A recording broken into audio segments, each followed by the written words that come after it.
Okay, we're going to walk through the problems on your G1 reflection. So you're going to see a video for the notes and it says G2 Z-scores.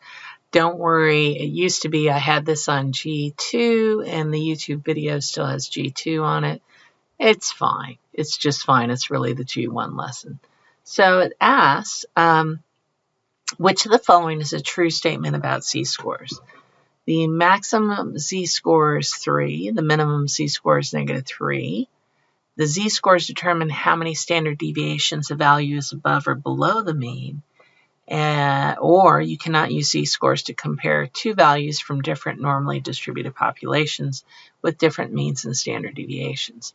So the correct answer is the Z-score just tells you how many standard deviations you are above or below the mean. You could have a Z-score of 10, which would be incredibly unusual, but it's possible. Highly unlikely, but possible. All right. Then Sophia scores 600 on the SAT math test. The distribution of SAT scores in the population is roughly symmetric and single-peaked with a mean of 500 and a standard deviation of 100. Jim takes the AC math test and scores 26. And here's the mean, it's 18, and the standard deviation is 6. So first thing is, what is the Z-score for Sophia's math test? So I'm going to just kind of copy this over, and I'm going to create a blank Cami. There we go. A blank page. Sure. And let me copy that. Here we go. All right. So the first question is, what is Sophia's SAT math? What's the Z-score for her SAT math test? So what you're going to do is the formula is Z equals, all right, it's going to be your value minus your mean divided by your standard deviation, SD. All right.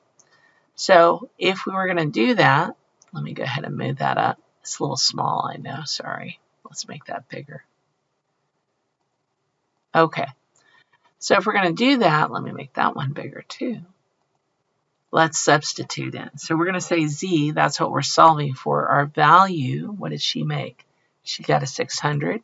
The mean is 500, and the standard deviation is 100. So that's just going to be 100 over 100, which is 1. Don't even need a calculator for that one. Okay, so that should be Sophia's Z-score. All right.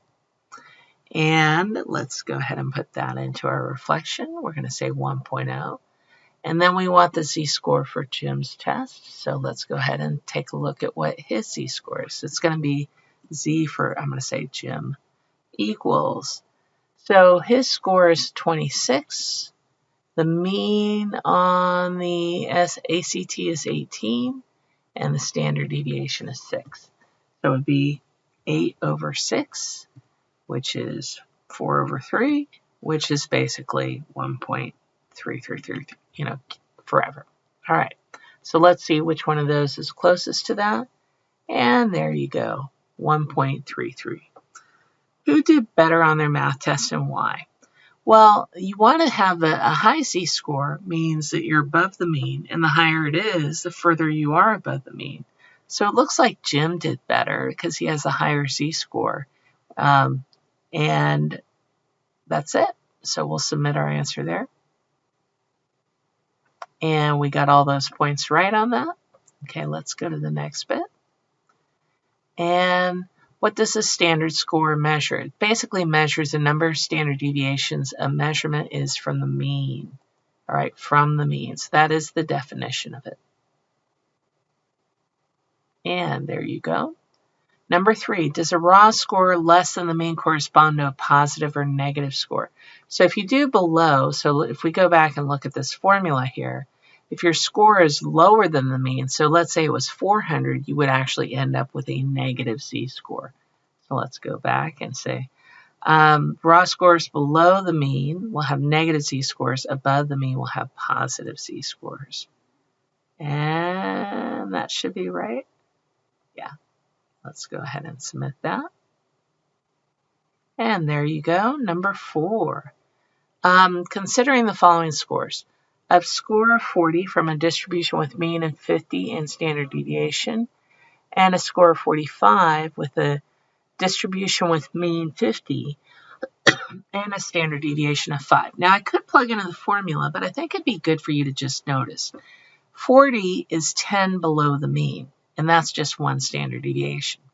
45 is 5 below the mean, but that is also one standard deviation.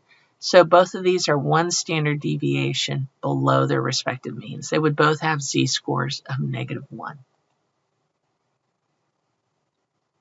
And then we have Raul received this. By the way, there's very much a quiz problem like this later.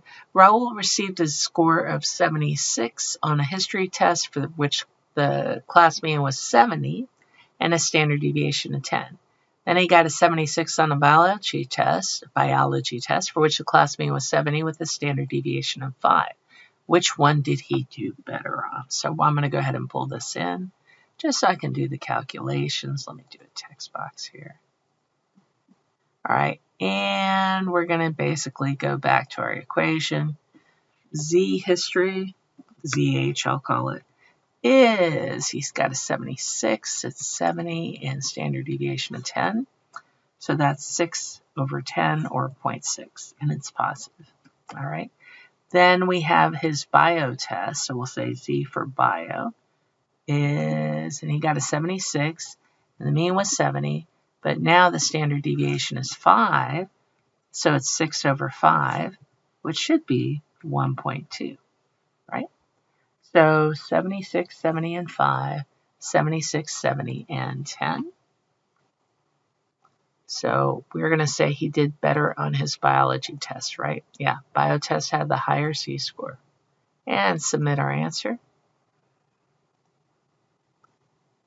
And we have almost all our points. All you need to do to get your last 16 points is to tell me what did you learn about. Maybe that z-scores, negative z-scores